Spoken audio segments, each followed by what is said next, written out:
here tonight. Miriam, how are you? Hey, Steve. Good to see you. Good to see you too. You're fresh there in the new studio, and how's it feel to be on your own there? Yeah, I like it. I do miss you, though. Yeah, I know. The plans have changed. I have to get back to New York, and there are some things that I have to do at a domestic violence shelter tomorrow Yeah, I morning. was just going to say, you're doing some important work in the morning. Yeah, very important work. So I had to shuffle the deck a little bit, but we're here every Wednesday night from 7 to 9 p.m. on Tan Talk Network. If you want to join us, please do. It's 727-441-3000. And we'll be here till 9 o'clock. We have a lot of great guests, but I want to start. We have an unfortunate couple losses, but before we get into these losses, we had the opportunity to go to the Citizens Commission Human Rights a couple of days ago, which you're Yeah. very familiar with, and talk about that day. I was really intrigued by the work that you're doing over there and the great people there. Tell our viewers and listeners a little bit about what goes on there. Yeah, it was really awesome to see you at Citizens Commission on Human Rights. So, what the organization does is investigate and expose human rights violations. So, the big mission is to make sure that human rights are upheld and improve in mental health. And the museum goes over a whole history on psychiatry and the unfortunate human rights abuses that have unfortunately happened within that field and continue to unfortunately happen.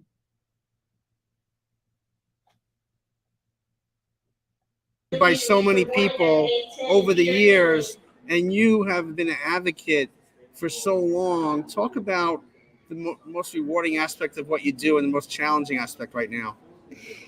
You know, mental health is a very important topic. Mental health awareness is going on a lot and all around us. Well, you know, because you are definitely involved in that with everything you're doing at Joshua House as well. But so as far as my whole path goes, the hardest and the most rewarding, are those the questions? Yes. Basically, you know, the hardest thing is, I guess, ensuring that most people are educated on the issue and understanding the unfortunate facts regarding an involuntary commitment. And so just helping somebody uh, become aware to know that, you know, unfortunately getting involuntarily committed ends up being a legal battle most of the time. So a lot of individuals that call the organization um, get into a mental hospital and then, you know, have a really hard time getting out and then having to deal with the whole legal ramifications of that. And then I guess the most rewarding thing is just on the other side of that is once a person does understand and then becomes more empowered and can fight back, then they join the team as far as like improving mental health and, you know, doing mental health reform. Like I really love doing seminars every single month to help people understand the law better. So just that, you know, the intention of the law is to support people and help people that really need it. And unfortunately, sometimes it doesn't always happen that way. Yeah, it's fascinating. I'm so glad we connected a couple of months back because, I admire everything that you do and what you can continue to do because you stand up for your rights, but more importantly, you stand up for other people's rights and you empower so many people across the board that Mhm. this is what the show is going to be more about moving forward is to protect the rights of others, to empower them and to empower them so they become more educated into maybe what they've been accepting all these years and maybe tweaking it a little bit so they get a full understanding of what might or what might not be at this time. Is that correct? Right, Steve, that's so important. You know, we have to be willing to fight for our own freedom, fight for freedom of others, and just being aware is a huge part in that. Being very aware of, you know, what needs to be improved in the system, what's working in the system, how to help oneself, how to help others, what laws are going through, things like that. Definitely. And I love your passion about all of it. I just absolutely love it. You're just awesome. Well, I mean, you're awesome too, and I think when we met the other day, I got to meet your colleague Samuel, who does amazing work over there, and he is passionate about what he does too. And again, downtown Clearwater, You got to check it out because the museum there. How can people? Where is it located so people know where to go? CCHR is just on Fort Harrison in downtown Clearwater. Just on downtown Clearwater, and the museum is the Museum of Death, which goes over the unfortunate events that have occurred in psychiatry. It's not like necessarily a really feel-good museum, but it's very important to walk through that museum so that one becomes aware and understands what's going on. Right, and I was completely fascinated. We met there for a couple of hours, and my next trip back to Florida in a couple of weeks, we're definitely going to spend more time there. And you and I are going to connect with Joshua House and a few other nonprofit organizations to start to really doing that collaborative advocacy work that's so very much needed. And again, with your expertise and the work that I've been doing, I think this show will really be a platform for some folks that really need their voice heard. Oh, definitely. And, just to answer your question, Steve, you asked me earlier, the address is 109 North Fort Harrison in downtown Okay. Clearwater. Okay. And CCHR runs an abuse hotline, which is very helpful for people to know, just in case that they have received some sort of unfortunate human rights violation regarding mental health, that they can call the hotline and get in touch with somebody there. Do we have the 800 number to put it up for everybody? I don't know if we have it, but if you could, I have the office number. I have it in front of me. The 800 number, are you fine if I just read it off? Yeah, just read it off. Yep. Yeah, it's 1-800-782-2878, 1-800-782-2878. And what somebody will do is actually take the story and hook the person up with an attorney and see if any rights have been violated, like as far as the law. Like usually human rights have definitely been violated, but the point is to go into the law and investigate to see which parts of the law have actually been violated. And so then the person that unfortunately made that decision can face the consequences and make it better and not do that again to anyone else. Right. And I think sometimes you can know somebody your whole life and not feel connected, or you can meet them for 10 or 15 minutes and you could become connected. And I think the first time we met, we shared a common bond as far as we saw the treatment that our moms went through back Right. a couple of years back. And for you, that was a catalyst to the work that you do. And for me, it's the same way. And since we've been talking about that over the last couple of weeks and months, the connection is even stronger. But there's so many people out there that we really have to get this message out. And I believe with that personal experience, we could choose to share it and talk about it, and or we can use it. We can use that internal strength to help to draw from it to help others moving forward. Oh, definitely. I totally agree with you. I mean, the more that we talk about it, I think the more it helps other people, right? And like our own personal trauma that we got over and we recovered, and now we're helping other people. And then the more that we talk about it, then the more it helps other people, right? That's right. Well, we're going to switch gears because we start off with that beautiful Diana Ross song, Missing You, who she wrote that song for Marvin Gaye, her great friend. Marvin Gaye passed away at the age of 44. But I love that song because, first of all, my mom, we talk about my mom, she was a big Diana Ross and the Supremes fan. So Right. unfortunately, I've lost 3 people in the last week. It's And I terrible. want to just share a little bit. Alexis Leal, who is a family member, and he was 53 years old. He lived in Miami, Florida, and that's the reason why I've been in Florida to be with family. And it's heartbreaking because at 53, it's really challenging for the family, and it's hard for a mom to bury a child, and that's yeah, what the family's definitely. going through right now. So Mhm. definitely, if your thoughts and prayers are with Alexis and the Leal family, please pray for them. And Alexis was a great soul. He was originally from New York, and they moved to Florida about 20 years ago. And I miss him already, and that was a hard thing to look at. Jimmy Brizzetti, who was a man that captured the hearts of so many in Scranton, Pennsylvania. And he just recently passed away as well. He was connected with the community there. He was a church man, and he brought a lot of nonprofits together for so many times. And he gave his heart and soul. And when we did the show Bat Boy a couple years back, he opened up the door for me to have a platform to share with other advocates and what we were doing there too. So, Jimmy Brazetti, I miss him very, very much. And the person now that we just learned yesterday, David Sharif, he is a 24-year-old young man. He was an international autism advocate.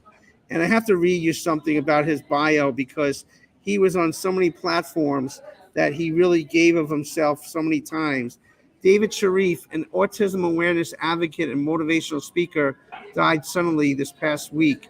Sharif was himself autistic, was known throughout the disability advocacy community for his determination, desire to raise awareness and promote inclusivity for those on the autism spectrum and others. According to friends, the cause of death was a seizure. Sharif was a speaker for Respectability, a nonprofit led by those with disabilities that works to fight stigmas surrounding disabilities and create opportunities for people with disabilities to fully participate in society. Sharif spoke about disability inclusion in Jewish communities and contributed to the Jewish Disability Perspective newsletter. He was such a bright light to everyone. And we wanted to start this show off because he was a guest on our network in July of last year. And Tyler Gianchetta was our host that night, and also Rachel Barcelona from a distance. But I wanted Tyler to come on the show tonight to talk about his recollections of David, because at 24, and there's David and Rachel and Tyler during that show a couple of months back.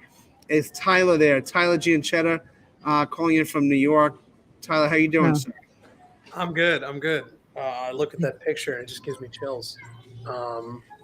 It hasn't fully sunk in that, the person I've talked to is no longer with us. It will someday, but hasn't fully sunk in yet. But it's just, I just remember Rachel texted me in the morning, which she never does. So I knew something major happened. And she said, "You remember David?" And I was like, "Of course." And she told me the news, and I was just like, "Oh my God." It was a surreal moment. And then just kind of everything, like he was laughing, and it's always the ones that you least expect that kind of really sting the hardest. It just seemed so out of nowhere. It was so out of nowhere, and he was doing so much for the community. I had him on my show in July, the Youth Hero show, and he was talking about all the great things he was going to do and all the great things he has done.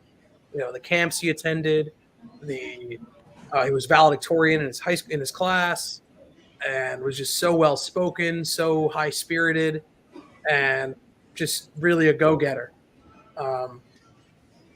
It's he won't be forgotten.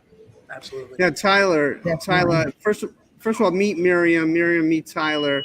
Hi, Tyler's a young man that he overcame challenges as well. Tyler, do you feel comfortable sharing a little bit to our new listeners and viewers out there? Because potentially, Tyler, 3.5 million people here in Clearwater, St. Petersburg, and Tampa, and you yourself, young man, are an advocate too, and you do the things to help others in such a big way. Well, I try my best, and it really means a lot. First of all, hello to everyone watching and listening. My name's Tyler Gianchetta. Like David, I myself am also autistic. I talk about it on my show every week. I'm very open about it. My dad calls me I don't mean this to brag in any way. My dad has called me the poster child of early intervention. Because I won't, without going too deep into it, if I were to get a time machine and look at myself from when I was 5 to now being 25, the path was was rocky at parts, to say the least, including culminating in a life-threatening car accident with myself and my mother back in 2015, where the laws of physics say we both should have died. And yet here we are, and by the grace of God. Wow, by the grace of God. Well, good job surviving it.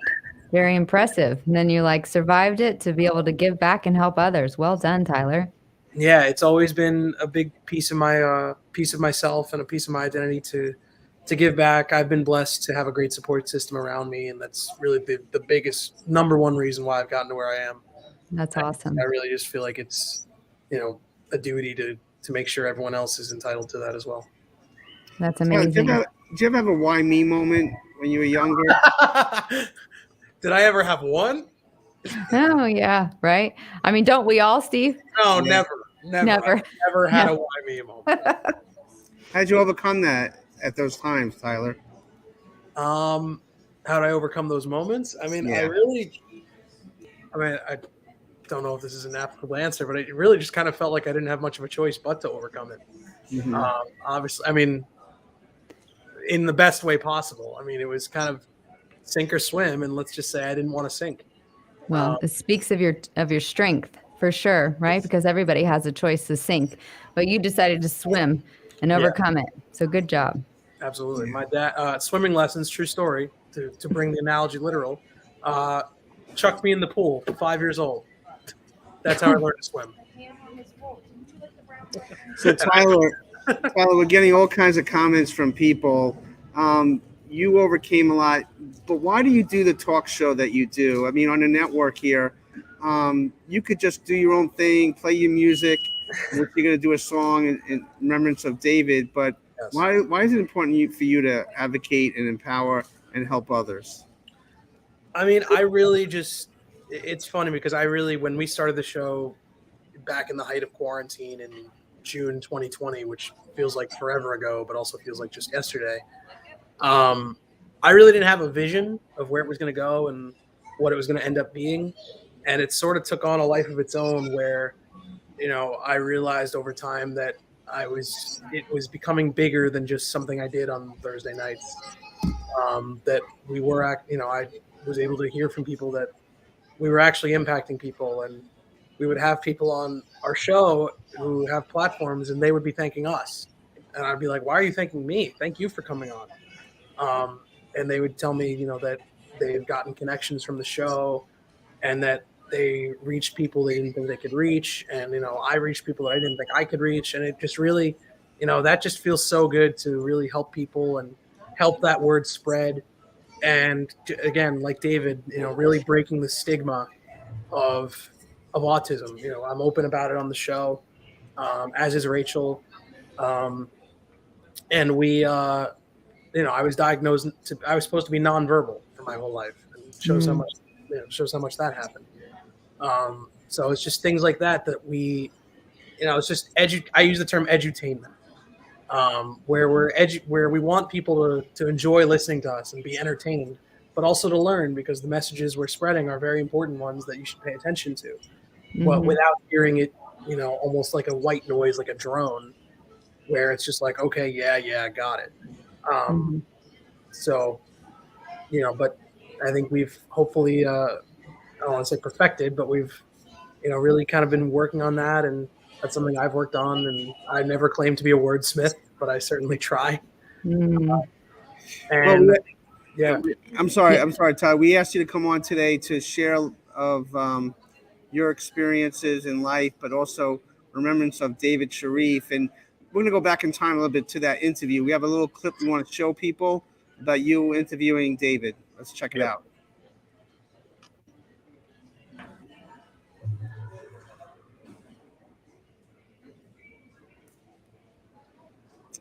Or not. All right, Do you mind, Tyler, do you mind if I ask you a quick question? Not at all. One of the things that I do is I advocate on behalf of mental health. Actually, it's a very huge part of my life. And autistic children are not supposed to be put in a mental hospital in the state of Florida. I mean, it's an unfortunate misuse of an involuntary commitment. And I was wondering if you have any knowledge of that in your area or know what's going on with that, because it's they're cases that the organization that I volunteer for fight pretty heavily and help parents with. I don't have any firsthand knowledge with being put in mental hospitals. I do know that there, just on a broad level, I know that there is a lot of both misdiagnosed and mistreatment of people with autism, and I think that, I always say that it's harder for them. I think it's harder for, I say us. It's harder for, lack of a better way to phrase it, people like us sometimes to find our niche, and it's harder for people to give us our niche. But once we find it, they'll run with it. There's a dedication there that, a lot of neurotypical people just don't have, because we'll just gravitate to things. Like I gravitated to music, and that's carried, for that really felt like what I was born to do and where I belonged. So it's about kind of cultivating that niche.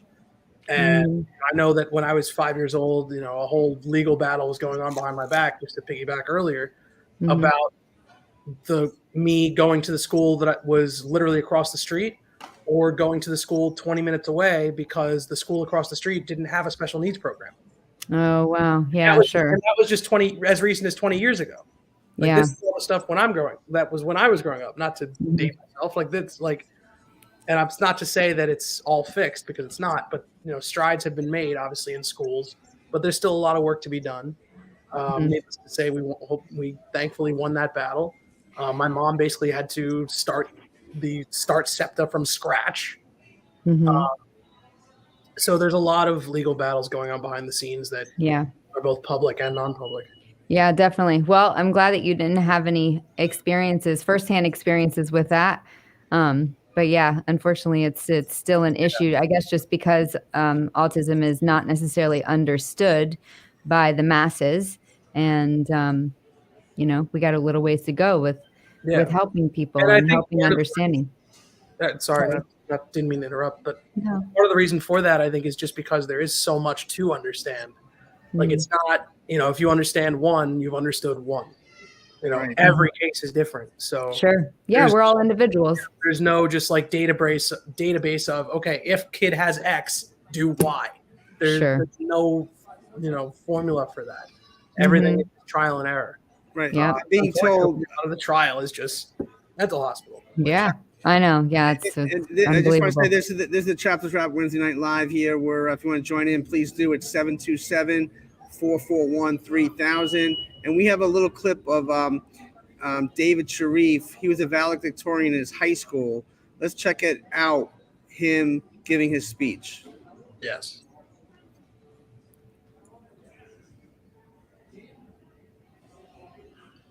Or not. I don't know what's going on with the video.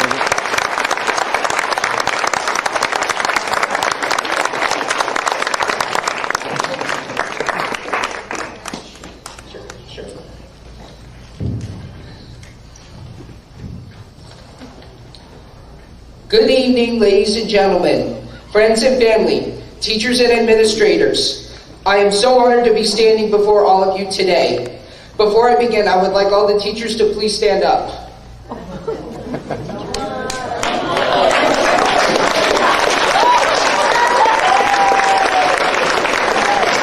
Next, I would like all the staff, therapists, and administrators to join them in standing.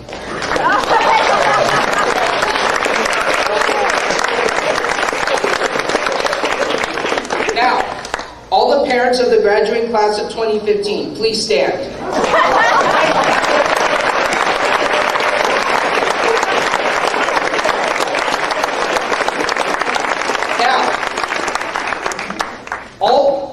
Now finally, all the remaining family and friends of the graduating class of 2015, please stand.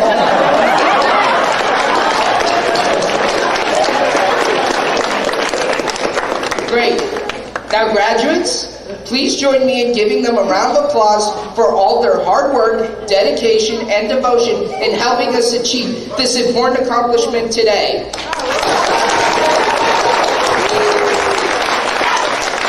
Thank you, thank you, thank you. Please be seated. Thank you, guys. Thank you. Thank you. There is an expression you may have heard before. It takes a village to raise a child. I must say that today, I understand the true meaning of that expression. In my case, and all my peers that are graduating today, it has indeed taken the whole of Village Glen and devoted parents to help us prepare for our next endeavor, life after school. As I reflect back, having spent my entire life at the Health Group West, I must say I've had the opportunity to learn from some amazing teachers and therapists who have helped me become who I am today. I have been blessed in many ways to have worked with these dedicated educators, to have a great role model brother, incredible grandparents, and loving parents who believed in me and encouraged me to live up to my potential. It is, when we see that, it's a very challenging, upsetting thing. And to know what he stood for in his young life, to know what he died for, advocating internationally for other children, other families afflicted with autism. It's a very sad moment. And Tyler, I don't know if you're still there, but if you could play that song that you picked out for David in memory of his life and his advocacy efforts. Yes, it would be an honor. And before I do, I need to point out, that I know it's very sad to see that, but I was actually filled with so much pride watching that. First thing I noticed, two things. One, the first thing he thought to do was to thank everyone. It just speaks to the kind of person that he was, but also just the way he commands a room. His voice, just very well spoken, very enunciated. He's just very charismatic. You wouldn't think so, but charismatic. He had that hidden charisma, and I really saw that in my interview with him. And it's just, I'm hoping I can do it justice. But I'm going to do a song. It's funny because he was very, he also had a lot of Jewish advocacy, and there's a song called Angel's Son. So, I'm hoping that that's okay. But it's a song that has been very close to my heart. It's self-explanatory in terms of the meaning, but by one of my favorite bands, Seven Dust. And David, this is for you.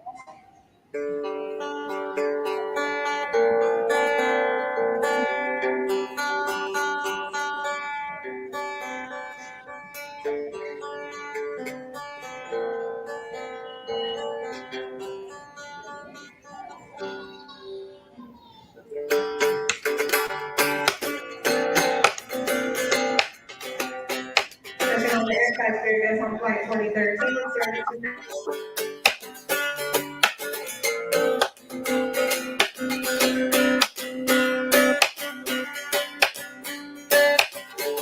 Life's changing. I can't go on without you. Rearranging. I will be strong, stand by you. You are fighting every day, so hard to hide the pain. I know you never said goodbye. I had so much left to say. One last song given to an angel's song. As soon as you are gone, as soon as you are gone.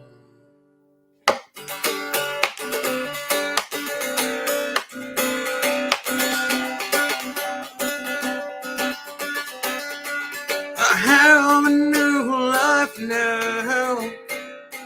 She lives through you. What can I do? Feel so low now. I'm praying for you. We still love you. You are fighting every day. So hard to hide the pain. I know you never said goodbye. I had so much left to say. One last song given to an angel song. As soon as you are gone, as soon as you are gone, one last song given to an angel song. As soon as you are gone, as soon as you are gone.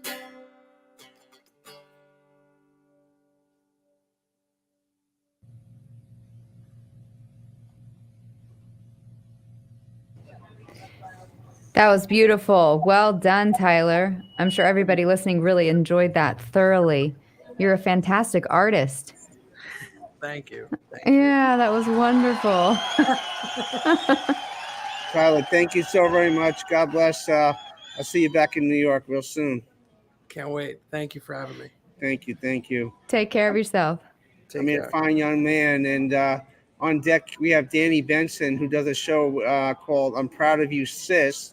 And she does a show every Wednesday, but she does incredible work for other women and other people out there. She's a wonderful advocate. She has one of the best smiles going.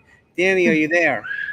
Hey everyone. Hi, how are you? Hey, Danny, that's Miriam. Miriam, meet Danny. Hi, I'm Danny. Benson. Hi, pleasure to meet you. Yes, you as well. You are gorgeous, and I see what you mean by your smile, Steve. Your smile is gorgeous, Danny. Thank you. And your smile is gorgeous too. Pleasure meeting you. How is it down there in Florida? It's gorgeous. It's warm and it's sunny, and people are walking around free as birds, no mask, and life is good. Oh, your life has been good for a long time. That's true. So you know what? I can't wait to just get back to normal, because you know how New York, we're lagging, you guys. So it feels good to not wear a mask. My kids are so excited to they're like, Mommy, can we get a redo in our because we lost 2 years. Yeah, I know. So my kids are like, Mommy, we're turning 9, so can we really be 7? And I'm like, I wish. Oh my God, bless their hearts. Really? That's adorable. They lost 2 years of their life, really. Oh my gosh. Hey, but ladies, we are going live here. We're on the radio in Clearwater, Tampa, and St. Petersburg. If you want to join in, please do. 727-441-3000. That's Danny Benson. That's Miriam Putnam. I'm Steve Vaccaro. We're here every Wednesday night from 7 to 9 p.m. And tonight, Danny, you have a special guest you want to bring on, correct?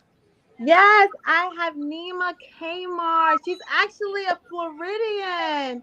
So I'm so glad to have her on the show. Yes, she's from South Florida. She's a native South Floridian. And she's actually is a founder of Nima's Boom Boom Room. She finds amazing talent all over the country. She likes to showcase musicians, comedians. She is based in New York. She's currently in LA. So I'm so excited to have her here because she's going to have a tour all over the country.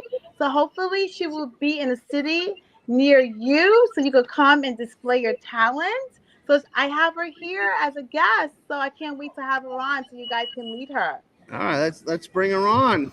So awesome. Nima, are you there? Hey, Nima, how are you? Can we hear you, Nima? Can I hear you? You have to press the mute button there, Nima. This is Okay, now I'm here. I'm here. There you go. There you go. Hey. Yes, this is Nima Kmar. Hey, Nima, introduce yourself. So, my name is Nima. I was raised in Florida. I got out of there though after I graduated college when I was 21. I moved to New York, and I started nightlife. And now, years later, I have a show called Nima's Boom Boom Room. And it's just a platform to showcase really dope artists. And we've been really blessed to have tons of talent come through over the years. And so now we're taking it national, and we're working on a tour. Danny, I've known for a while, so I'm happy to be here with her. Thank you for having me, Danny. And I'm a believer of women's empowerment, and she showcases such amazing talent. And we were just talking about how we miss having talent that sings actual live music. You I can remember? actually sing, yeah. Yeah, you remember those artists that used to sing live before social media happened, and we were talking about how those artists have like longevity because they actually like sing live. They knew how to they played music. They played instruments. They sung live, and they had like a really fan base, like real followers that would actually go out and buy like their concert tickets. And so those are like the artists that Nima likes to track because we're taking it old school, like how things used to be, because those are like how artists have longevity. The ones that really have fan bases that last for years and decades and decades and decades.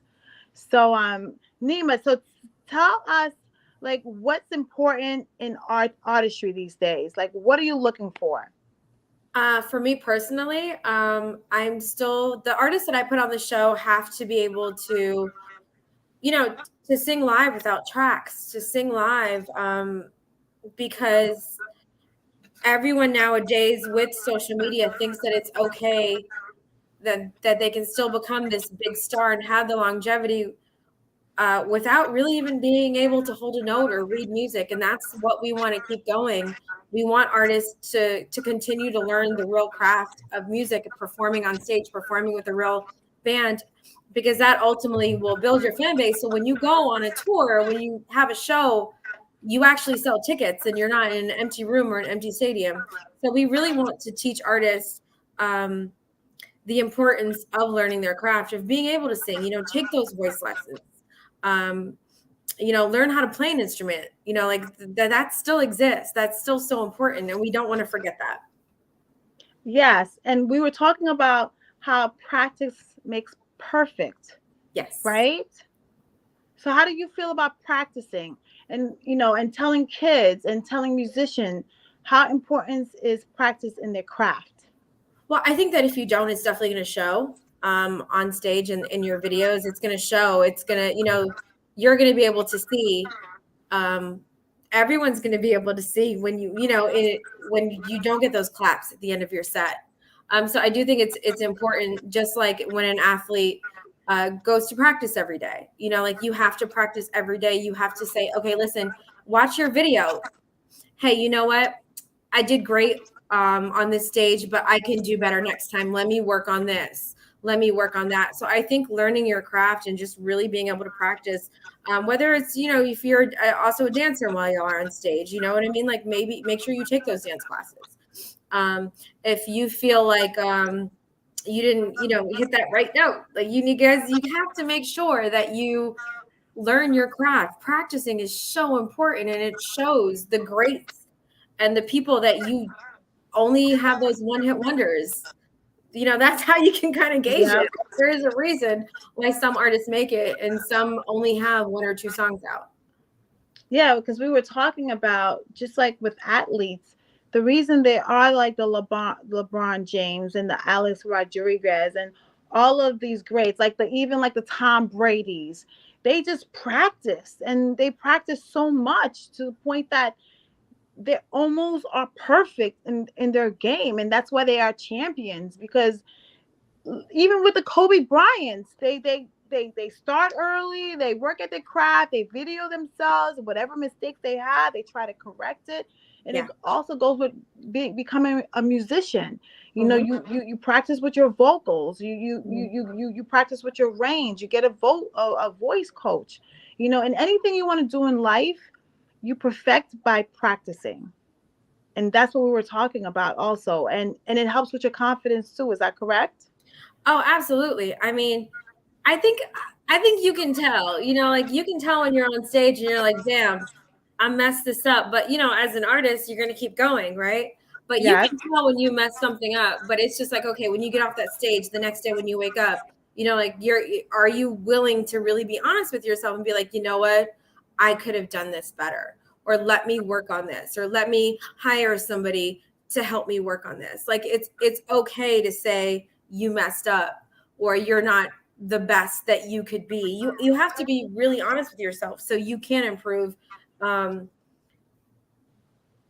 Because we notice music industry, especially when you come to my shows, it is a room full of industry people, bloggers. There's tons of celebrities that come. There are people from different, that are the people that are actors and comedians that come to the show. And, they're also on stage and they also know that you have to work on your craft. So people will be in the audience and honey, they will judge you. They will judge you. So people, they will. My point in saying that is you have to be honest with yourself and be like, you know what, I can do this better. As an artist, you always want to improve. And I think Beyonce, even after she was super famous, she still took voice lessons. She still was always trying to improve. There's tons of artists that are still like that. There's tons of artists that still take dance classes. I think in life, you always have room for improvement. I think if you are successful, you just never stop. How you're never at your pinnacle. There's always room for growth. There's always room for growing. I don't think you ever stop. Even when I listen to Warren Buffett, he never stops learning. He never stops growing. He never stops learning something new. Just in anything you want to do in life, it's just the way you become better is just learning something. And even when you become a musician, you listen to other artists. I'm not telling you to become that artist, but just listening to how other people you might hear a tune and how vocally you might learn from that. Watch other people's videos. You know what I mean? Look at what they did. Look at how great some of these concerts were and be like, you know what? That's where it really comes to, you know what? I want to be like Tina Turner. I want to be like Beyonce. I want to be like, I want to be able to play like Slash did. I want to be, you know what I mean? There's so much. It's okay to look at videos. That's what athletes do that all the time. Yes, because that's where you find that's inspiration, right? You can still be you, but but it's great to have other people inspire you, but you just put your different spin on it by being you. Yeah. Is that correct? So what happened to the A&Rs in the industry? Because I feel like there were a lot of artist development back in the day, and I feel like they got lost somewhere. I feel like a lot of artists are more independent. And I feel that there's a loss in the direction when there isn't an artist, a person that is developing the artist. I think artist development is really important. I think if you're an independent artist, it really is important to have an A&R, but you have to find somebody that actually has experience.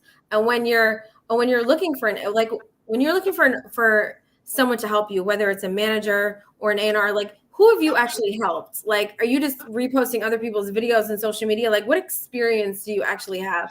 A lot of these managers, and I have found from just dealing with artists and, when I'm booking shows for them, their managers really don't have any experience. So as an artist, I say you really do your homework. Who have you helped? How much experience do you have? Because you can, as an artist, be so excited to meet a dope manager, dope A&R, dope production company, and just sign your life away to the wrong person. So I'm telling you, do your homework, learn the business side of it too.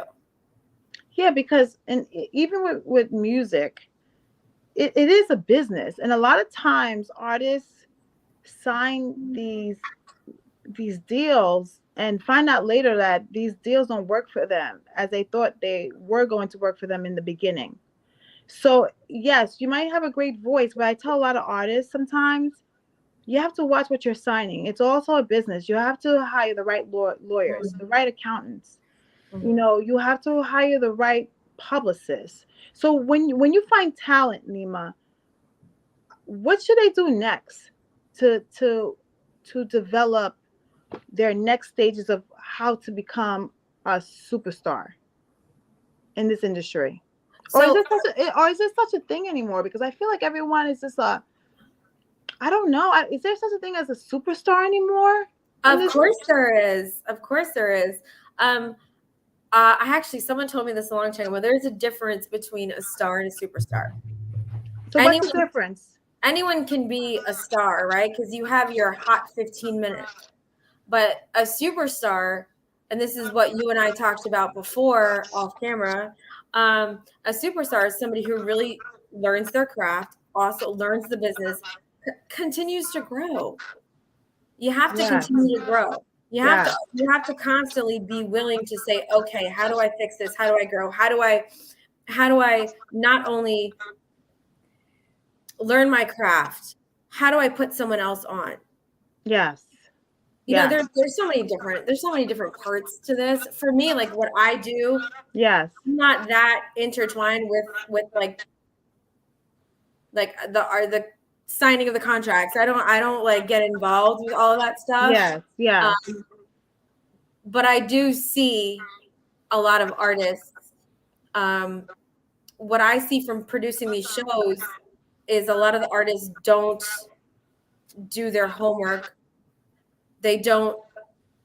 They're a lot lazier than they used to be. Yes, or they're a lot more. They think social media is going to change their life, girl, and it does not. It does not. Yeah. You know what it is? They think they signed that contract and it's over. They made it, and they don't understand that it's just the beginning. It's just the beginning.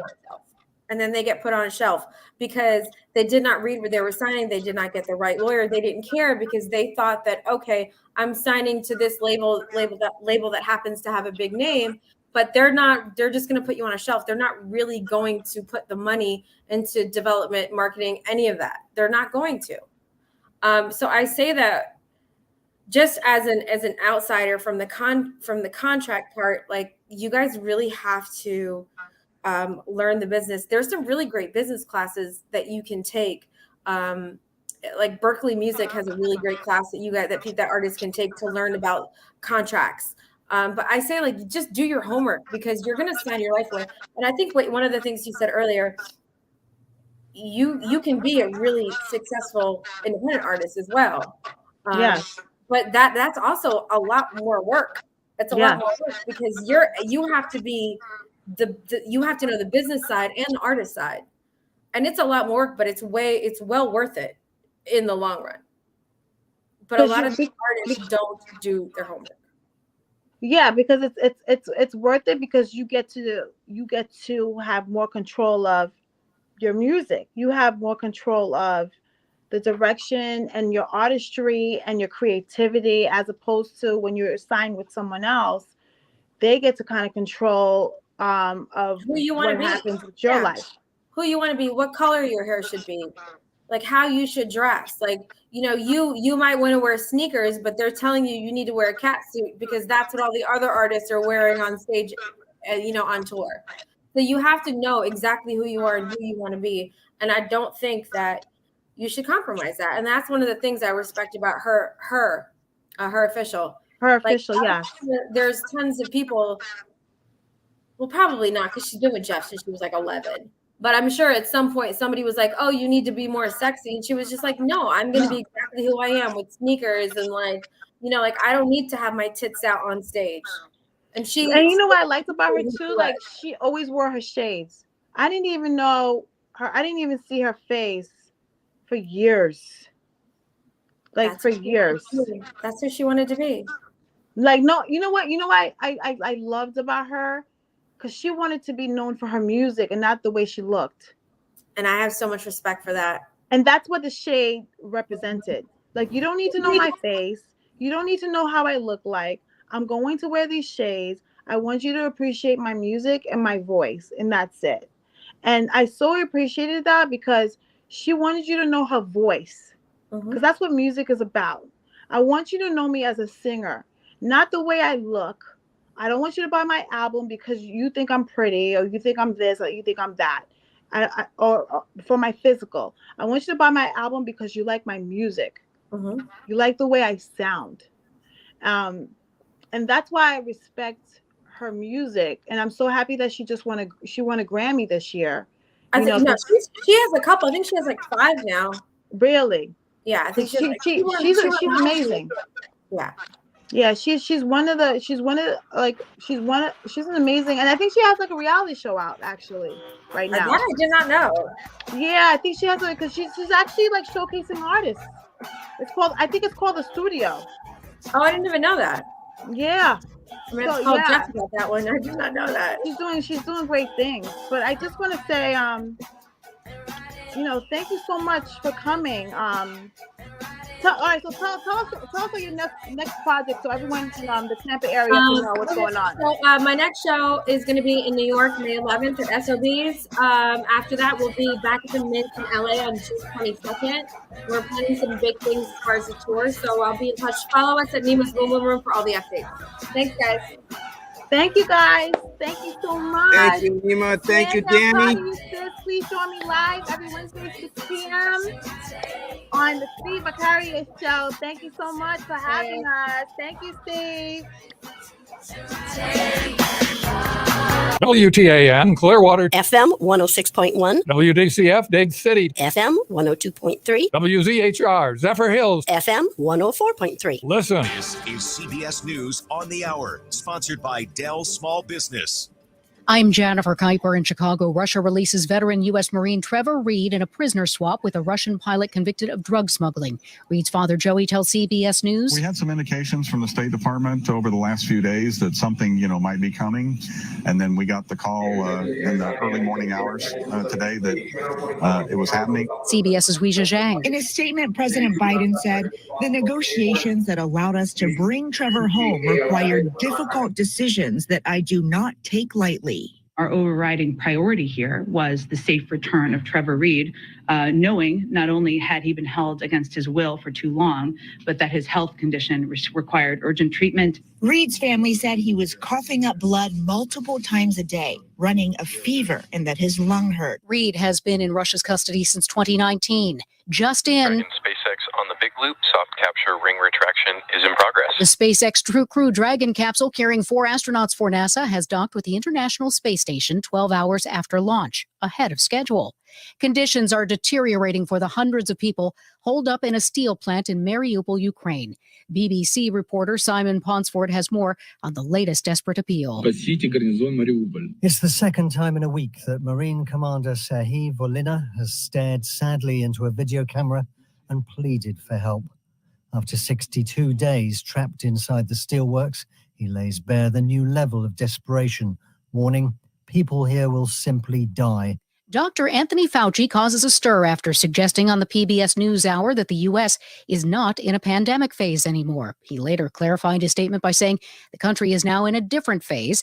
CBS News medical contributor Dr. David Agus on what Fauci meant by his statement. What it means is that we are now having significant numbers of COVID-19 infections in the United States, as evidenced by the recent infection of our vice president. But at the same time, hospitalizations and deaths are not going up. Some confusion follows a ruling by the judge overseeing the penalty trial of Florida school shooter Nicholas Cruz. She says she is not dismissing more than 200 potential jurors after all. More from WFOR TV's Joan Murray. The judge has now apparently reversed her decision to scrap that panel that had been pre-screened. And so on Monday, a group is going to be coming back. Now, this followed a dramatic afternoon when the defense said because of so many missteps up to this point that the death penalty should be taken off the table. Cruz pleaded guilty in October to killing 17 people at Marjorie Stoneman Douglas High School in 2018. This is CBS News.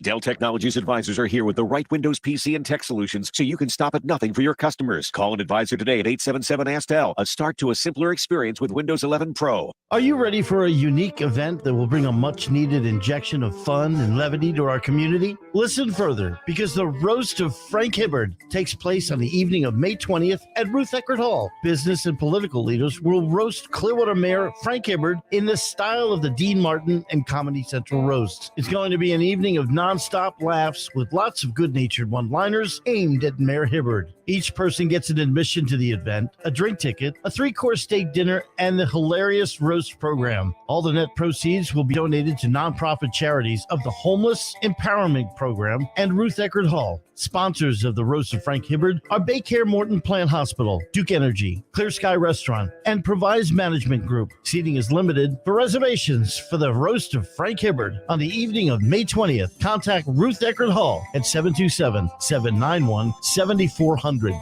rutheckerd.com, or visit the box office.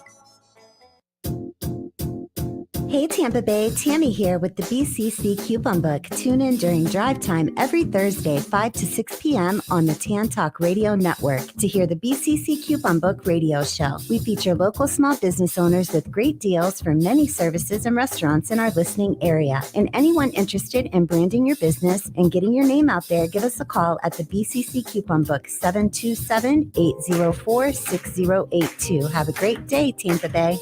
I don't think it's a truck at all. I think we just found a transformer. This is Optimus Primer Button, leader of the auto part junkies. And I'm calling on all auto parts junkies to listen to nostalgic radio and cars every Tuesday at 7 p.m. here on Tan Talk. This is Optimus Primer Button. If you don't tune in, it will be the end of the world. Hey, everybody, this is Pastor Marcia McAllister from Beacon of Hope Ministries. We want you to join us on Sunday afternoons at 3 o'clock on this radio station for our 2-hour show, talking to you about the Word of God, giving you great contemporary music, some lively chat, and just some food for thought. You'll be encouraged to know how very much God loves you and how He has a plan for your life. Join us this coming Sunday at 3 o'clock on Living the Good Life. Join the Tampa St. Pete Sports Connection live from Ferg Sports Bar and Grill every Saturday from noon to 2 as we cover Tampa Bay sports, from the Pee-wees to the preps to the pros, providing a positive perspective in our weekly interviews with NFL alumni and Florida Sports Hall of Fame inductees, as well as collegiate, high school, youth coaches and players, conversations from the clubhouse, as well as entertaining guests weekly. So be sure to have a championship day with the Tampa St. Pete Sports Connection Saturdays from 12 to 2 on the Tan Talk family of stations. Calling all patriots to listen to Audacious Liberty with Audra Christian every Tuesday afternoon from 4 to 5 p.m. Audra and her freedom-loving guests will be discussing relevant political topics and issues that affect Tampa Bay, Florida, and our great country. Call in and share your opinion at 727-441-3000 or 866-826-1340. That's Audacious Liberty with Audra Christian every Tuesday afternoon from 4 to 5 p.m. right here on the Tan Talk Radio Network. Thinking about starting your own business? Then you need to listen to the Entrepreneur Opportunity Hour every Thursday from 6 to 7 p.m. There's nothing more rewarding than starting your own business. Gene and Mr. Dukes will bring you tips and advice from themselves and other entrepreneurs that will help you get started. Have you already started your own business? Then call in and share your story to help other entrepreneurs. That's the Entrepreneur Opportunity Hour every Thursday from 6 to 7 p.m. right here on the Tan Talk Radio Network. Tampa Bay's Tan Talk. Entertaining and informative radio for the Sunshine State.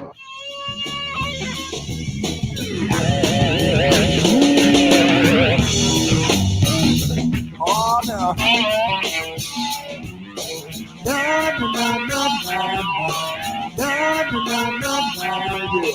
I was born on the other side of the shadows, drifting on the sea from a distant shore. I died a living death, waited tomorrow. Now I'll be ready to go one more time and I'll be gone. Yeah, don't raise me up, cause I'm not a savior. The story of love said hello and goodbye. Don't raise me up, I'm just a messenger. Life is quicker than the wink of an eye. So I keep on moving straight ahead till my soul is satisfied. Till my soul is satisfied.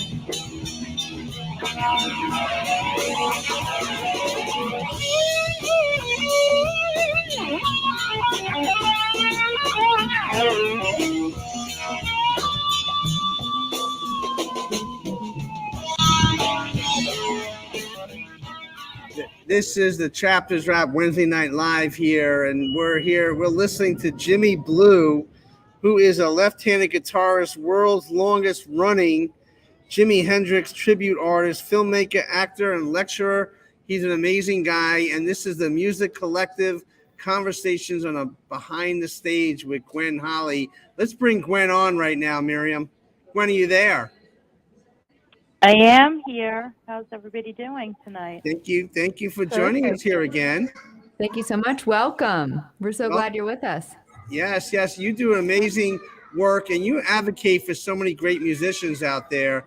Miriam's an advocate. I'm an advocate, but you also, Gwen, are an advocate. Talk about your agency, what you do, and let's bring on your special guest here tonight. Advocate's an interesting word. I mean, I'm always on the side of the musician and the artist and the performer. So, but I've been a publicist in the industry for a long time and a booking agent. And recently I took on a big project being a tour manager for a band that's on tour across the United States and Canada for 3 months. So it's great. Every day is different. I meet fantastic artists and fantastic people in the industry. I'm pretty lucky. I've not met too many snakes, which there are plenty of in this industry. I've been lucky. So That's happy about amazing. that. Really amazing. Sounds like you stay busy. Yeah, I have. So I'm going to bring Jimmy on now. This is someone I've been working with since 2016. I've known him that time. We've worked together on a few projects. We've got a few more coming up, and he's just an amazing artist. Jimmy, are you there? Yes. Hi, thanks for having me on. I appreciate it. I'm happy to have you on. So you're in New York now, correct? Yes, New York City, yeah. Yep, that's your home base. Indeed. Nowhere else like it. And you're a native New Yorker like myself, correct? Yes. Yeah, there's not that many of us left, are there? So I always like to ask artists, what was kind of your first memory of music in your life? Was it played in your house as a child? And sort of what was the moment that made you say, that's what I'm going to do with my life? Oh, yes. Music's always been a part of my family, from my grandfather, great-grandfather on up, I guess you could say. And I've even passed it on to a few of my children. So it's always been a part of me. I guess the memory that I can recall of me wanting to get into music was imitating my father and my uncles who were in the industry. My father was a singer, dancer, they call hookers back then. So I used to do gigs with him in my early teens. And I mean, I had no choice. I couldn't be anything else. I had to be a musician, singer. I don't know if I knew that you performed with your father. That's really interesting. Yeah. He was in what they call club date bands, where you did weddings, bar mitzvahs, and things like that. And my first instrument was trumpet and trombone, so he used to drag me along to gigs. Right. And when you went to Berkeley, was that for trumpet, correct? No, that was actually for guitar. In 1968, I joined the Hendrix fan club and switched my major in my junior year at high school to guitar and voice instead of trumpet and voice. And so, matter of fact, I went to Berkeley under the recommendation of Hendrix himself, who was really very excited about that school. He was turned on to it by Quincy Jones and Larry Coryell. And so every time he went around musicians, hey, you hear about this school? They do jazz curriculum instead of classical, blah, blah, blah, blah. So, and what would have happened if you didn't change to guitar? This whole conversation might not even be happening. All of your amazing performing history might not even be happening. Yeah, that's for sure. Do you ever play the trumpet anymore? I tried to blow the trumpet maybe about 10 years ago. I couldn't even get a sound. I said, let me leave this thing alone, I stay in my lane here, Mm-hmm. And tell us about, I know that when you went to Berkeley, you're a natural left-handed guitar player, which is why you're so adept at playing the music of Jimi Hendrix. But they wanted you to switch to playing right-handed, correct? Yes, my teacher, he basically one of the first things he said, "Hey, you got to flip the strings." And I said, if I did that, I would suck, and y'all would kick me out of school. So if he suggested that I take lessons with the strings flipped on the side while attending Berkeley, which I didn't do because it was too much money back then. So yeah, I have no regrets. It has its advantages and it has its disadvantages of playing the way I do. Well, I think it's good that you stuck to your ground, like stuck to your guns, because it's unique. Whenever someone sees you playing, they're always wowed, and it's memorable for them, especially when you're performing in the Jimi Hendrix tribute show. Yeah. So I just want to ask you a question. Side note, Go ahead. as a side note, Jimmy played. He was able to play right-handed as well as left-handed. Meaning he would flip the guitar like a right-hander and play it like that. And when he played left-handed, he played with the strings both ways, either flipping the strings with the guitar players know what I'm talking about, with the fat E on the top or the skinny E on the top. He could play both ways like that. Amazing. Yeah. I wanted to back up a little and just ask you, can you share this story that I already know about when you met Jimi Hendrix in New York City when you were at School of Performing Arts? Yes, I was in this fan club. Like I said, I joined this fan club in 1968. Jimi Hendrix had two fan clubs. He had the British fan club, which was run by a young female. And I always tell people, they got all the perks from Mike Jeffries' office. We didn't get jack. You know what I mean? They got, this young woman and a few others were actually flown back and forth to the city on Mike Jeffries. Mike Jeffries paid for all of that. And they got everything that came out first, as far as anything that had to do with Hendrix. We didn't get anything. And the vice president of the fan club actually went to my high school, Performing Arts. But we did get into the concerts free. I was around Jimmy often. He didn't know my name. I was never alone with him. But we did get to see some key concerts that still have an impact on my development. Some of the perks. Yeah, I guess we got other perks, right? Right. So you're in school, and then you're, moving along in your career, and at some point you meet Russell Simmons, and he becomes your manager. How did that all develop? I started playing as a multi-instrumentalist for Columbia, Def Jam Records. And some of those records, I guess most of those records were records that Russell Simmons himself produced. And he, kept asking, because he liked certain things about those records, and he kept asking about him, and my name would come up. So he said, "Oh, let me meet this guy." And I finally met him, and he asked that I have my own thing, because he liked my playing and blah, blah, blah, blah. And I didn't let him finish the sentence. I gave him a cassette right away, you know what I mean? And it went from there. He became my personal manager, and he signed me to Columbia Def Jam Records with an all-female backup band. And that's how I really got into Russell. And let me tell you something. I went to Performing Arts High School, and I went to Berklee College of Music. I learned more about music from Russell, who is not a musician, than I did attending those schools, because it was more practical and it strengthened my ear. Right.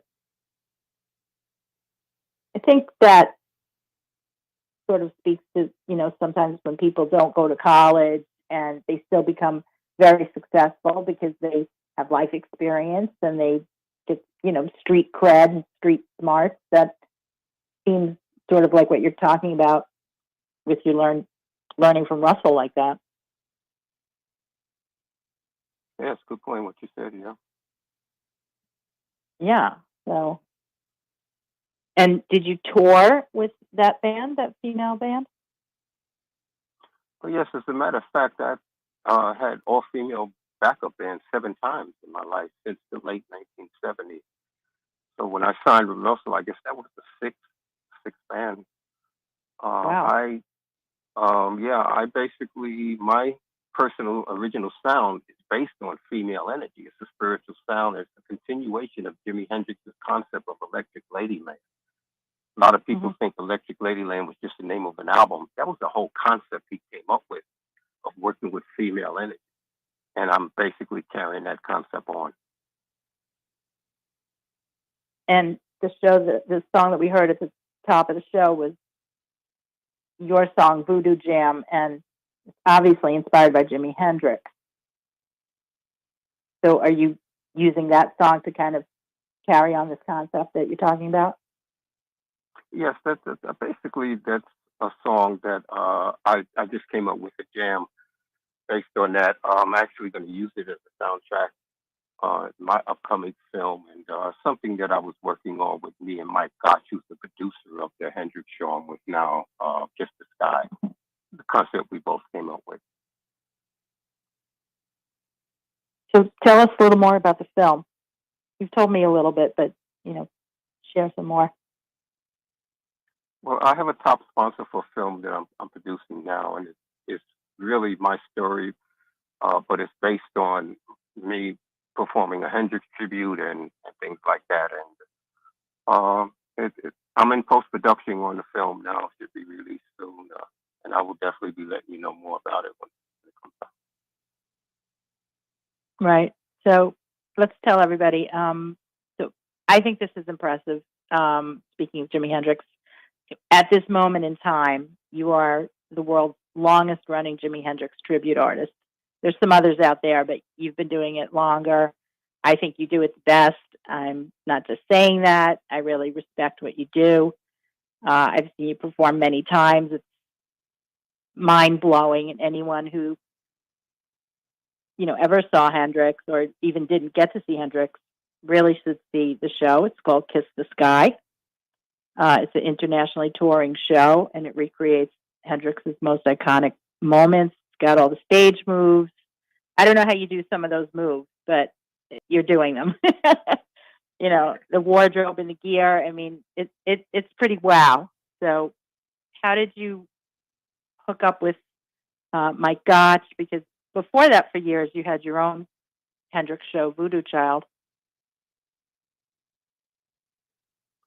Yes, since about 2016, I hooked up with Mike Gotch, and I call it a marriage made in heaven, because he had the same views of presenting Hendrix in his prime, the way Hendrix is supposed to be presented, and the way he's not even presented from the people who are supposed to present him that way. I won't mention any names, but y'all know what I'm talking about. So basically, I know. We came up with the concept of really doing this, and just a lot of people are not aware that Jimi Hendrix, before he died, was the highest paid rock performer of his time, and he had trouble booking himself. A lot of that was due to the racism, the politics back then. But this guy, who was, like I said, he was more money than everybody. I mean, Hendrix was the top, and he had to basically, with a partner, start his own booking agency, which is still around today, to book himself. So you can imagine what me and Mike are going through with this, trying to get this, and it's still achieved what it is, the number one Hendrix show on the planet. And I stand very firm again with that, because we present Hendrix in his prime, meaning when Hendrix came out the box in America in Monterey Pop Festival, he was all over the stage. So I do that with every Hendrix performance I do. I'm all over the stage like that. Right. And it's very important for people to see that what he brought with the guitar. He treated the guitar like a ritual instrument. Nobody else has done that since today, maybe with the exception of Steve Vai. But the guitar he didn't just play the guitar, it was treated like he was doing a ritual. And it's important for the audience to see that. Right. I know that some highlights with that show were Kiss the Sky was on Access TV show, The World's Greatest Tribute Bands, and that was a special edition show for Hendrix's birthday. So that show went out to 48 million households when it was on. That was, I think, the only live 1 hour TV show devoted to live music at the time. And, you know, it ran for about 5 years. It's not on anymore, but, you know, that was a really major highlight, I think, to see the band on that show. Oh, most definitely. Hendrix wasn't on TV for an hour. So, like I said, it's important for people to see Hendrix in his prime, not just a bunch of guitar players getting up there playing his song. What made this guy different from everybody else? What made him great? It's important for the people, especially young people today, to see that. So I do that with my Hendrix show, and I also do that with my Al Green show. It's important for these two people's legacy to continue. So let's talk about the Al Green show, because we have about 5 minutes left. So you have a show coming up on May 15th in New York City at the Cutting Room, and we want everybody to come to that show. So my question is, that's quite a pivot to go from Jimi Hendrix to Al Green. I'm not sure if you agree with me, but I think that. So how did that show come about? How is it different than Jimi Hendrix? Besides, obviously, it's completely different music, but, you know, how did you decide to start that show? Well, I've been doing Al Green tribute since 2007. I've actually did 3 dates as a guitarist with Al Green, and interesting correspondence between Al Green and Hendrix that a lot of people are not aware of. Al Green, when Larry Lee left Hendrix a few years, Larry Lee's a guitar player who played with Jimmy at Woodstock. A few years later, he became Al Green's band director. You can actually see YouTube videos with him playing with Al Green. After he left, Hendrix's protege, Velvet Turner, took over. Not as director, but he played guitar with Al Green. And I met Velvet. He gave me the gig to do 3 dates with Al Green. So that's like 3 Hendrix guitar players with Al Green, soul singer. Like I said earlier, his legacy, Al is not, he's still performing, but he's not the Al Green that he was in the early 70s and stuff. Right. It's important for young people to know the basis of where hip hop came from, especially because Al Green, those early records, those beats on that record stand up against any hip hop, against any reggae beat that are out there. And I prove that when I do my Al Green show. The music is infectious. You just cannot sit there and watch and expect somebody to sing well. You are actually grooving. Some people jump out of their seats dancing because the music takes you like that. And so that's, I have a love for Al Green. I call the show For the Love of Al Green, But there's a quote from Miles Davis in the 80s, which I'm paraphrasing because the guy curses like crazy, but he says if Al Green had one breast, he'd marry them. So yeah, it's Al Green's very important, man. He had an effect on me, and I backed up everybody from Isaac Hayes, Wilson Pickett on down. But Al Green killed me, man, for the way he did. So the show's called Romantasy, For the Love of Al Green, and I know it's going to kill, and it's going to be very sexy, passionate night.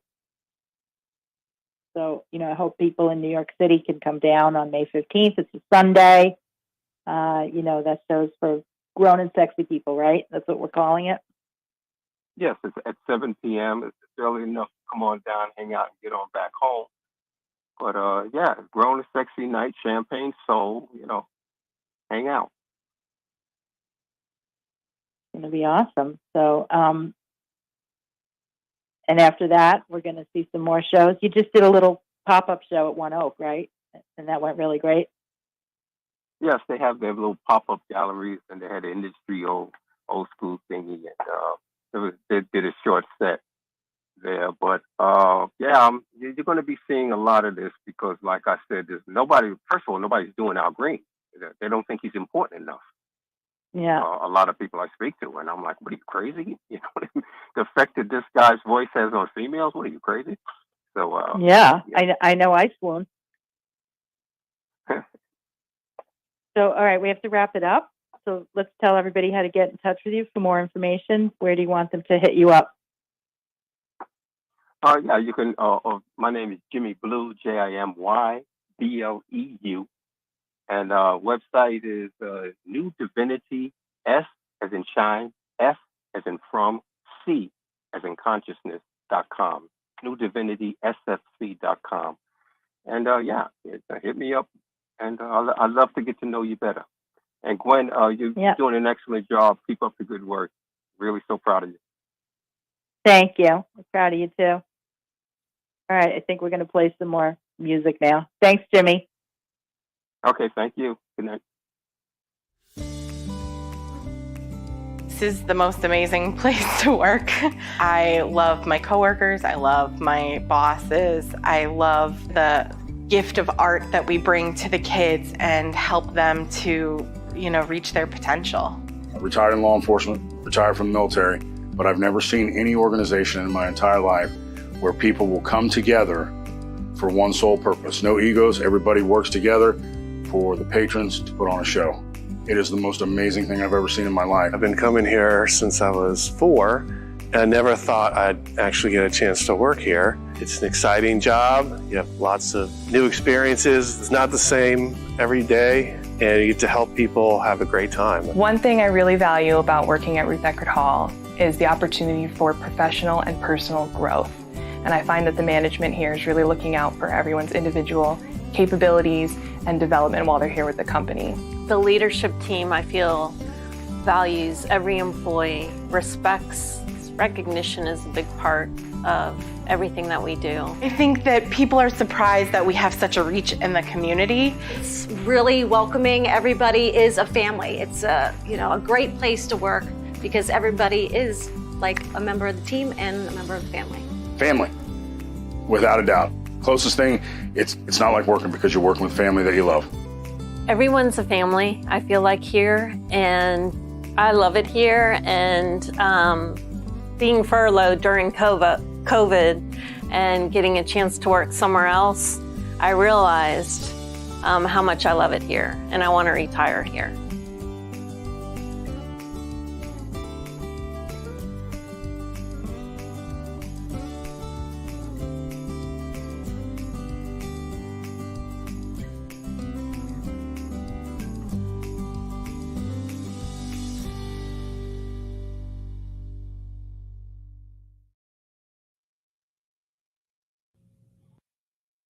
Card Hall, right in Clearwater, and this is Tan Talk Network. This is a Chapters Wrap Wednesday Night Live. If you want to join in, please do at 727-441-3000. That's the lovely Miriam Putnam. I'm Steve Vaccaro at the airport here, waiting to go back to New York. So you might hear some overhead things. And we have a special guest in the studio there, Miriam. Can you tell our viewers and listeners all about our guest? Yes, amazingly. We have Dan Kane with us this evening. He has been a licensed mental health therapist for how long now, Dan? Almost 30 years or something? 28 years. Yes. So exactly. You hear that? The crowds go wild. Yeah. Dan has a lot of experience. Booing in the back. No, I didn't hear any booing. And can you imagine, Dan, when you do hit 30 years, what the fans are going to be like? There you go. I don't want to hit 30 years. I'm on borrowed time now. Oh, come on. He's seen it all. You're going to tell us about it, I'm sure. It's changed. Yeah. Well, yeah. And Steve, you're also a psychologist and you're doing your work in mental health. And, I think it's so powerful that all of us are on right now and advocates in mental health trying to help people. That's right. And it's a challenging time, Dan. Your work during this pandemic, how has that been for you? It's been incredible. I can't work any more than I am. Every hour that I have the book is booked. I'm still seeing some people around the country now because some of the states have executive orders to allow out of licensed people from out of state to see some of their members and things. So I have clients in California, New York, spotty, but all over the country, Oklahoma. Many more healthcare professionals than usual. There's a lot of stuff been in the news lately about physicians and nurses and things. I have lots of physicians and nurses on my caseload, more at one time than I've had typically ever. So there's a lot of work to be done still. Mm-hmm. Yeah, definitely. And, Dan, I want you to tell us all about kind of your journey and what was happening when you first got your license. Sure. I grew up in a very nice little suburban town outside of Philadelphia. What would have been considered the perfect family, and had a real good start to life. Everything worked out real well for me. Went into the Air Force right out of high school. Wasn't sure what I wanted to do. And like a lot of young people then started experimenting with some drugs and things. And by the time I got out of the service, I had a pretty significant problem. And eventually got into some legal trouble. So like a lot of people still, I was given one of those choices to go to a state prison or treatment. So this was way back in the day when if you had a drug problem, you went to one program. If you had an alcohol problem, you went to a different program. And they were entirely different. At the end of the drug program, they would actually take you out to earn your wings. They'd take you to bars and things so you could get used to drinking again without going back to using your drug of choice. It was oh boy, a very different world. That's a very interesting drug therapy. It was a very different world. It was not considered that you should quit drinking if you had a drug problem. It was just everybody drinks, so you just had to stop taking drugs. So, but that was the first time my family was exposed to any kind of treatment. I didn't grow up in a family where we had symptoms or behavioral disorders. I can imagine somebody told my father that I had ADHD or something. It was just not common then, and I wasn't in a family that would have allowed that sort of thing. So the book wasn't that big back then? The DSM? Yeah. Let's see, 70s. I think it came out in the 50s sometime with about 60 different diagnoses. It just wasn't that high. It was a pamphlet, more or less. Yeah. Now I think the latest one, they just revised the 5, and there's maybe 400, 300 and some. And well, they just added another one this time.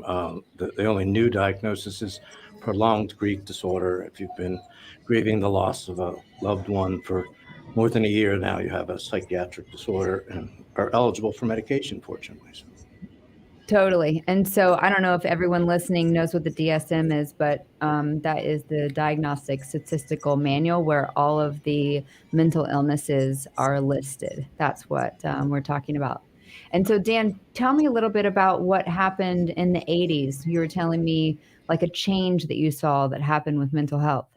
Yeah, well, I was licensed for the first time in 94, but I've been working, you need 2 years of supervision before that. So by the early 90s, at least, I was working in the field. And in the late 80s, 87, 88 is when Prozac came out. Mm-hmm. And that was the medication that really changed the industry, changed everybody's conception of mental health and mental illness. So when Prozac came out, the whole dynamics changed. I was in private practice in 94 in Florida, and we had 3 psychiatrists and 5, 6 therapists probably. And the psychiatrists had originally been, some of them best therapists I ever met were psychiatrists in the early days of it. But by the time the mid 90s came around, the model developed into mostly a diagnose and medicate model. And a lot of things changed with that. It still, even back in early days of private practice, I would get a client that before they'd been to see a medical provider before they started medication. But that's probably a pretty good I mean, that's something probably pretty good that should probably be happening now, right? Well, yeah, it's the least invasive. It's, you start at the most basic level treating anything, and that would be talk therapy typically. Mhm. And it's way more complicated now because now almost always when I get a client referred, they're already on a medication. So I have to sort of ferret out which behaviors I'm seeing are side effects of the medication or which are, premorbid symptoms that the person has. So, yeah, I think the numbers were maybe a little before I started, but 2/3 of people used to see a provider like me, a therapist first, and about a third of those would get referred on to psychiatry. But it's about the opposite now. About 2/3 of people see a medical provider first, and about a third of those are referred by that provider for a therapist. So it changes the dynamic. Yeah, definitely. And so are you saying that doctors are prescribing as well as psychiatrists? Oh yeah. I think most of some of these medications are primarily prescribed by their physician, the family doctor, the general practitioner, and then psychiatrists. There's in most communities you have to wait weeks to see a psychiatric provider. They're so backed up. Wow. And it sounds like what you're saying, Dan, is that the medications that a lot of public are on are actually interfering with talk therapy. Or maybe it's hard for you to decipher between the effects of the medication versus the symptoms of like whatever the person's going through in their personal life. Yeah, ma'am, I'd say it's both. It probably has some positive benefit for some folks at some time, but it does, and a lot of the research does support that the combination of talk therapy and medication is the optimal. I would say that's probably overblown even, but the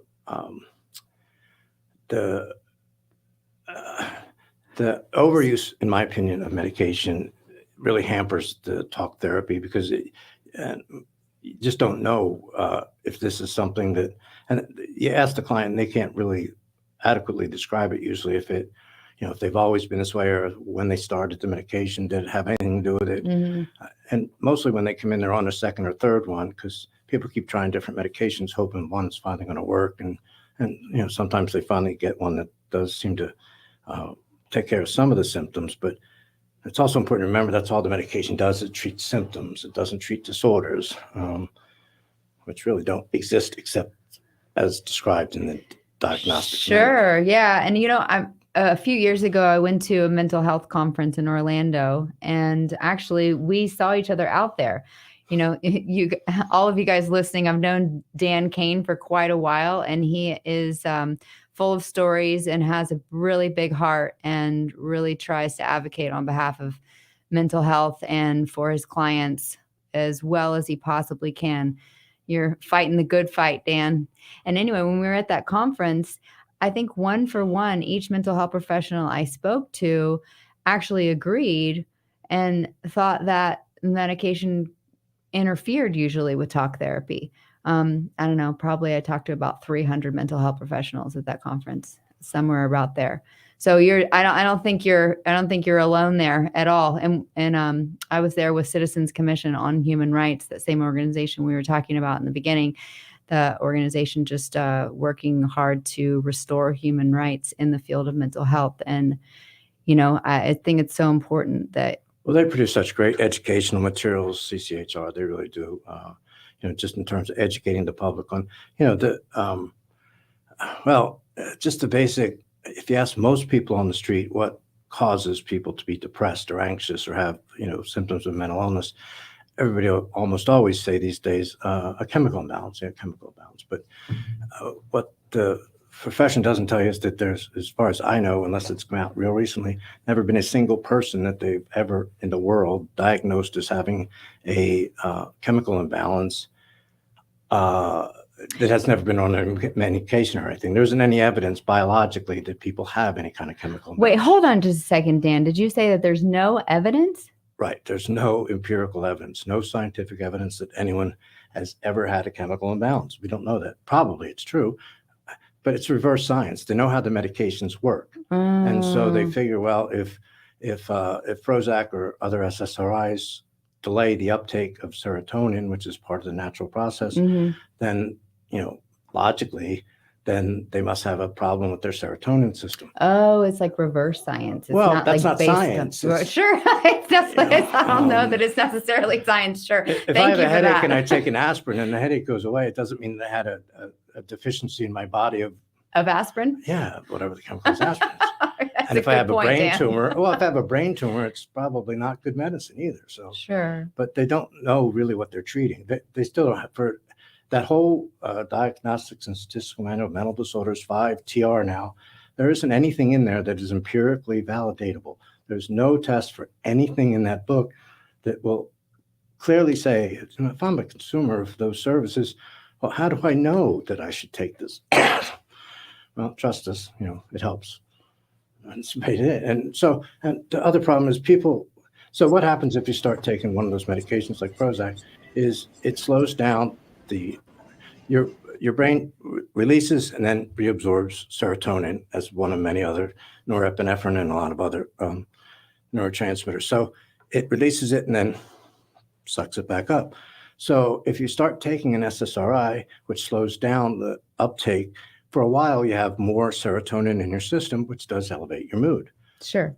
Right. So then your body says, wait a minute, something's dysregulated here. So it starts to produce more cells to uptake serotonin and starts to produce less serotonin. It tries to get back to its homeostasis, its balance, because it's not imbalanced. That's a myth. So to get back to the balance, it starts to correct. So then you have to up the dosage and you keep having to do that.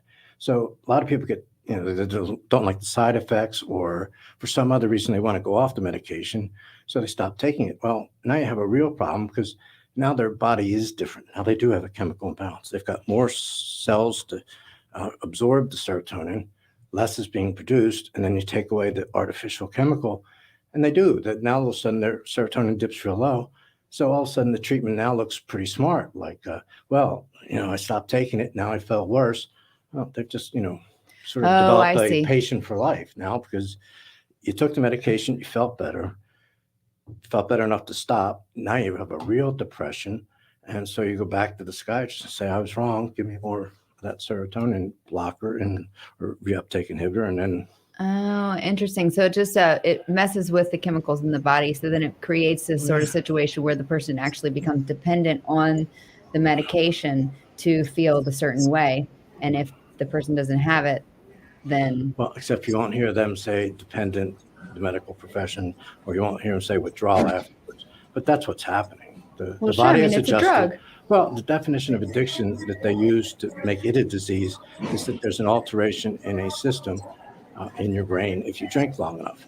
So there's an alteration in your brain when you take SSRIs or SSNRIs, and if you stop taking them, you'll go through a withdrawal for that reason. But we don't usually talk about withdrawal and dependency on those.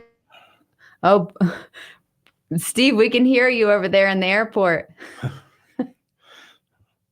Overhead over here, but I want to ask a quick question because I do have to run.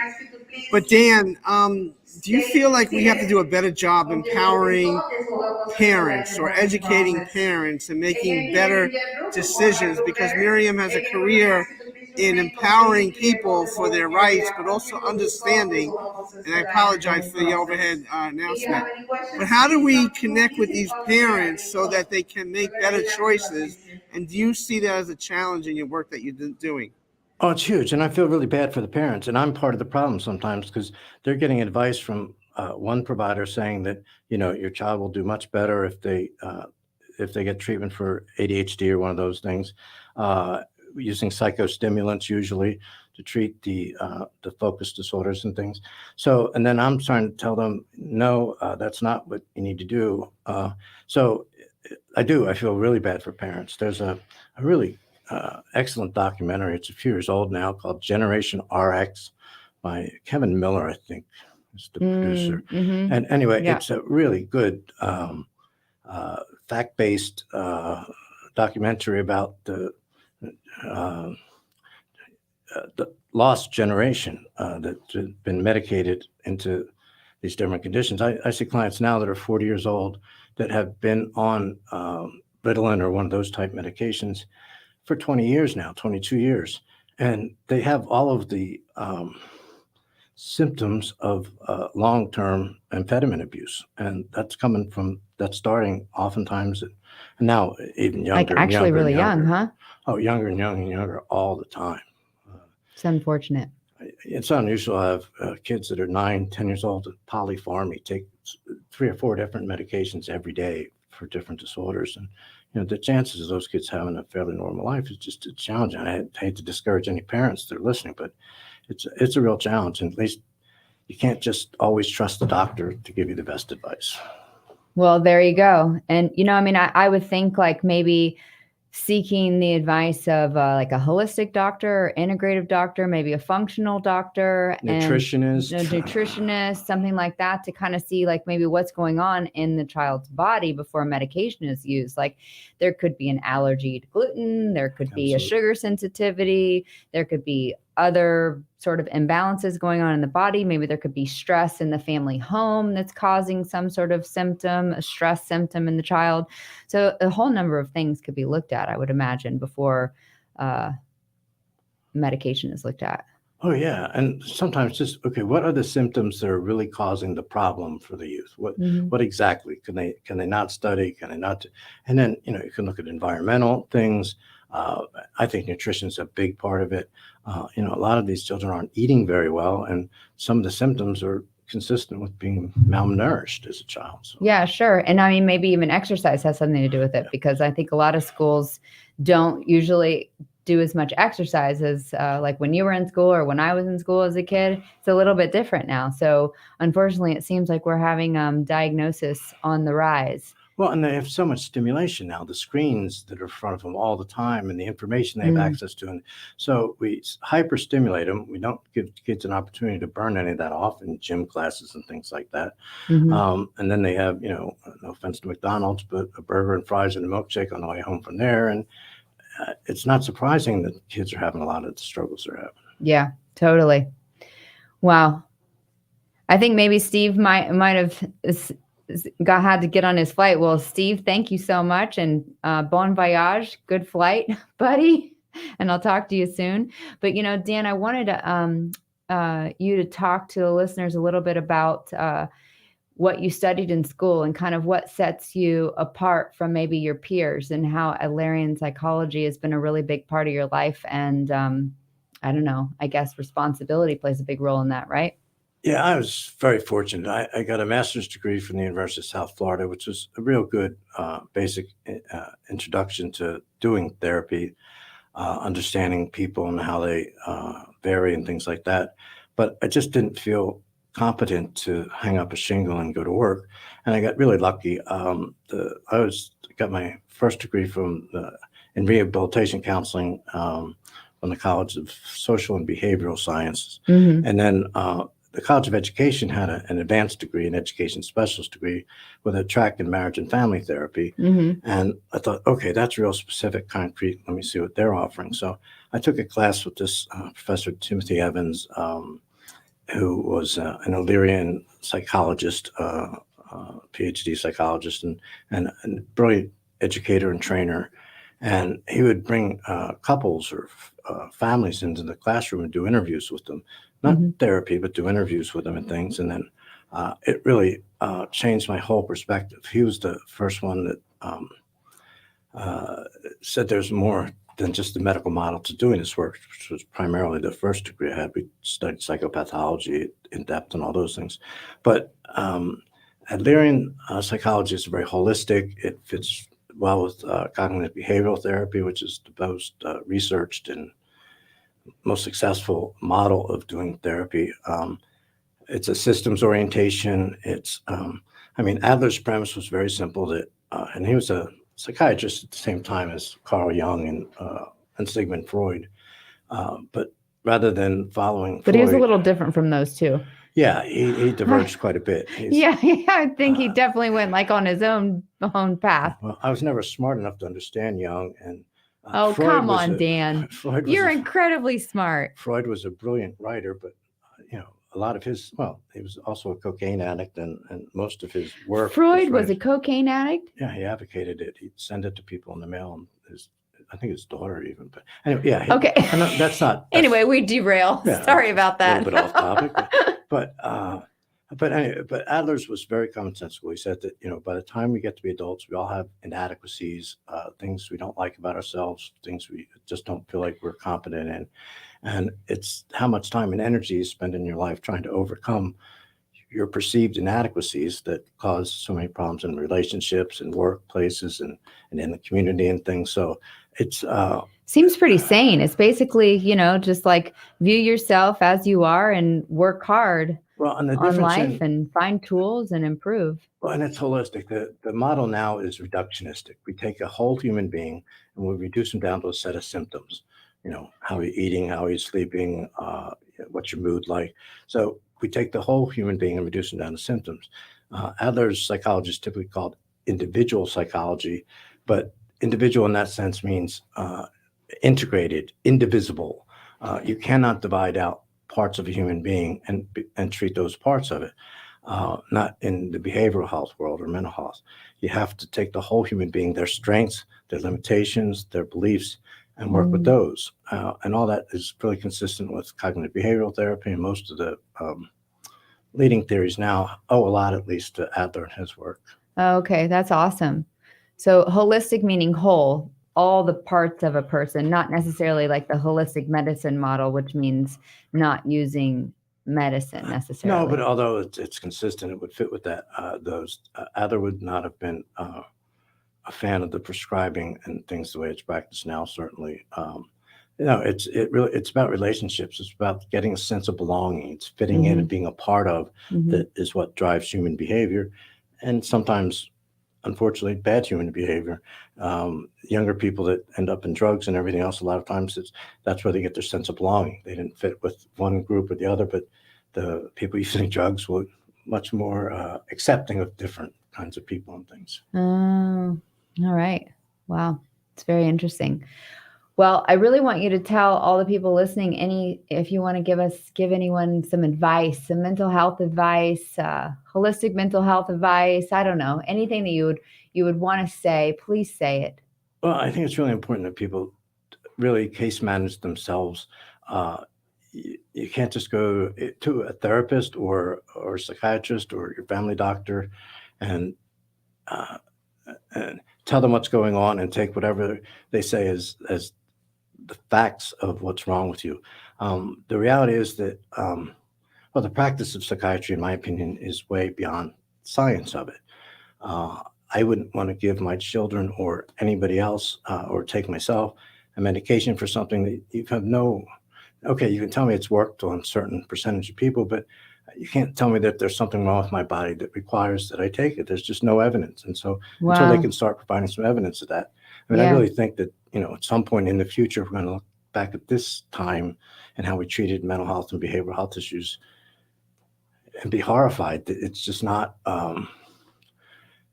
It doesn't seem like very filled with respect for human rights, I guess, so to speak. Oh, no. And all the books, it's changed a little bit, but for many years, all the books were about what's wrong with people. And nobody was writing books about what was right with them, what was good about them. Well, that's a good idea. Let's focus on what's right with people. And, we're going to have to end off here pretty soon, but I think you said something that was vital, insightful. It is the advice from Dan Kane, licensed mental health counselor, and many other alphabet soup after your name. You've got like a master's and, oh my goodness, lots of credentials. Lots and lots of credentials.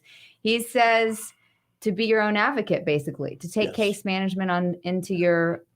Do your own research. Do your own be research. Careful online, but do your own research. And it is starting to swing back a little bit. The APA a few years ago was led by somebody that was real big in positive psychology. And that, I think, moved things in the right direction a little bit.